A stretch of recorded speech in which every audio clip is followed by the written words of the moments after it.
Hello friends, this is a very special car. Here is a 1984 Mexican Spec Chevrolet Monte Carlo SS. This is the car Chevrolet should have built in the U.S. Under the hood is a 350 V8 mated to a 4-speed manual transmission. The 350 was the only V8 Mexico had to use at this time. Mexico outlawed V8 engines in passenger cars for the 1985 model year, so Chevrolet threw all the best parts they had at the Monte Carlo to go out with a bang.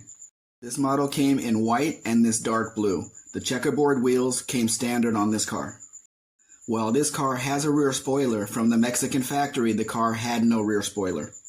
The interior was as special as the drivetrain. The instrument panel was from a Pontiac Grand Prix. The blue tufted seats were the only seats available in this car, and that wood steering wheel was stock from the factory in this car. On this specific car, the heater box has been removed.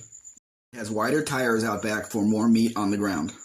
This is a very rare car. Very few are made, and when one comes up for sale, you need to jump on it.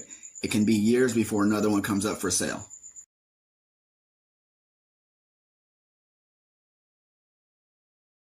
Please like, share, subscribe.